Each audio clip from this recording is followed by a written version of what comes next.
आप देख रहे हैं लाइव न्यूज उत्तर प्रदेश।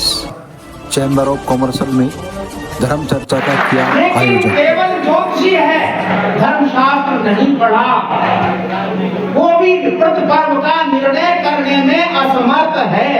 कष्ट यहाँ है कि हम पंचांगों के आधार पर अपनी बात कहते हैं। ये मतभेद पंचांग में 31 तारीख लिखी है तो हमने 31 कह दिया, और पंचांग में 1 तारीख लिखी है तो हमने 1 तारीख कह दी। धर्मशास्त्र की शरण में नहीं गए। ज्योतिष का निर्णय है अमावस्या कब से कब तक होगी ये बताना। धर्मशास्त्र का निर्णय है उस अमावस्या का सूर्योदय से स्पर्श हुआ कि नहीं हुआ, प्रदोष काल से उस अमावस्या का स्पर्श हुआ कि नहीं हुआ, या कुछ व्रत पर्वों में निशीथ में स्पर्श हुआ कि नहीं हुआ, या किसी चतुर्थी व्रत में चंद्रोदय के समय में वो चतुर्थी तिथि आई कि नहीं आई, ये देखना धर्मशास्त्र का कर्तव्य है। आप सभी बंधुओं को बता दूं कि शास्त्र धर्मशास्त्र का एक प्रधान वाक्य है, याम तिथिं समनुप्राप्य उदयं याति भास्कर है, सा तिथि सकला ज्ञेया दानाध्ययन कर्मसु। आप कोई भी विद्वान 31 का पक्षधर बता दे कि सूर्योदय काल में अमावस्या 31 को है कि 1 को है। नंबर 1 प्रश्न।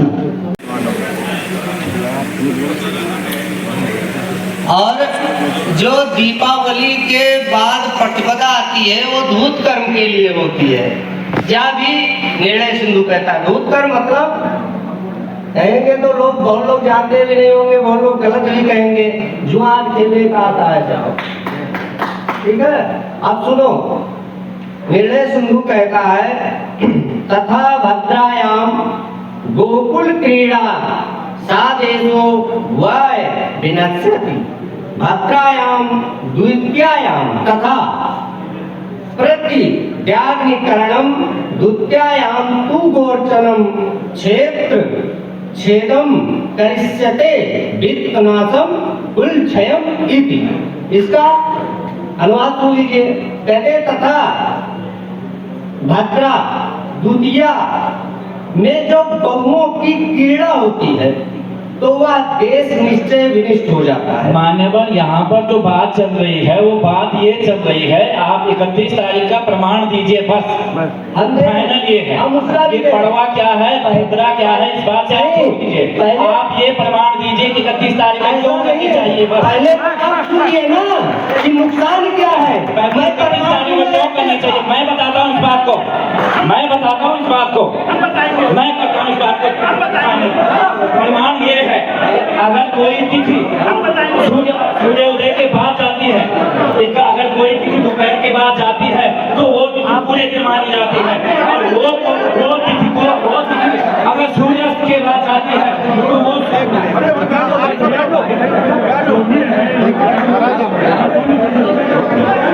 मेरा 1 तारीख को किस समय से किस समय तक किया जा सकता है उसे क्लियर करना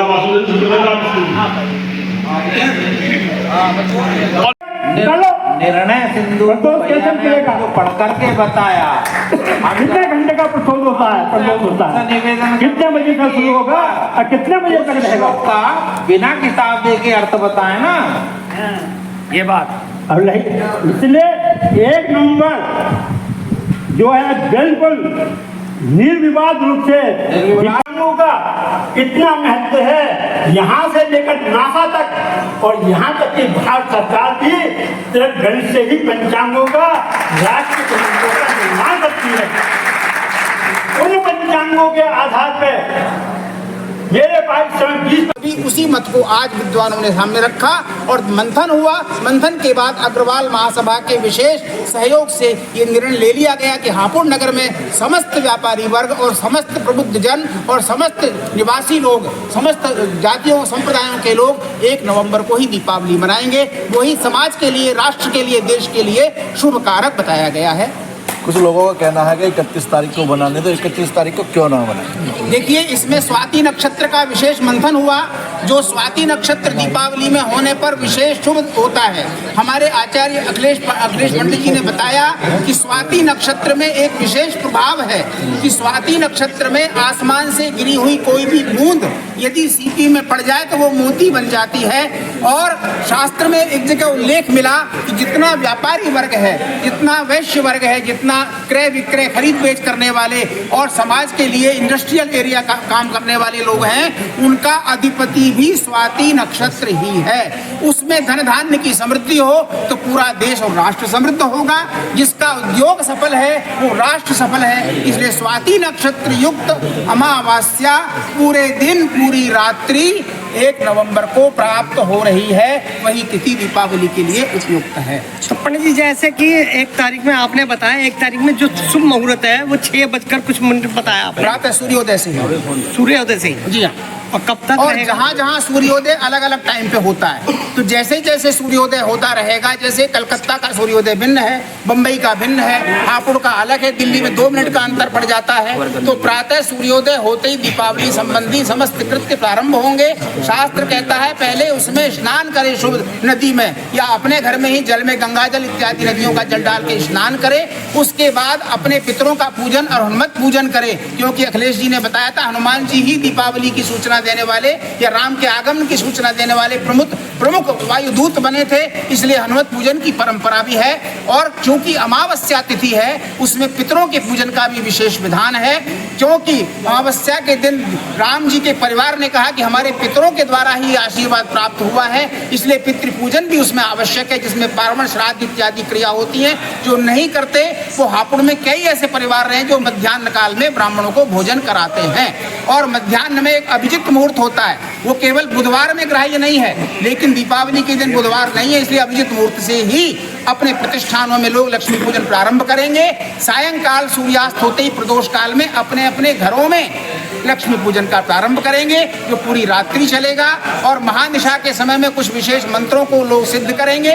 और जैसे गोपाल सहस्त्रनाम का पाठ करते हैं कुछ लोग पूरी रात्रि हैं, कार्तिक्याम संपठेत रात्रौ शतमष्टोत्तरम क्रमात् पीताम्बरधरो धीमान सुगंधिम पुष्पचंदनी। गोपाल सहस्त्रनाम में लिखा है कार्तिक की अमावस्या में अर्थात दीपावली में जो शास्त्र सम्मत दीपावली का दिन निर्णय हो, उस दिन पूरी रात्रि गोपाल सहस्त्रनाम का पाठ करो तो देशांतरगता लक्ष्मी समायाति न संशय है। जिसकी लक्ष्मी कहीं चली गई और उठ करके वो भी उसके घर में वापस लौट आती है। इसलिए दीपावली की रात्रि 1 नवंबर सूर्योदय से और 2 नवंबर के प्रातः सूर्योदय तक 24 घंटे का जो काल है वो दीपावली पूजन, दीपवाल का महोत्सव इत्यादि का कार्य है।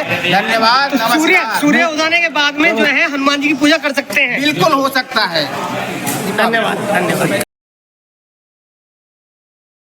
लोग जानते हैं, पहचानते हैं। आप क्या कहना चाहेंगे कि जो अभी दीपावली मननी है वो 31 में 1 में आप इसकी घोषणा करना चाहेंगे? 1 तारीख की घोषणा कर रहे हैं हम तो मंच पर। नहीं, लगभग कितने बजे एक पूजन का एक समय होता है ना? जैसे कि सभी दीपावली का पर्व आ रहा है,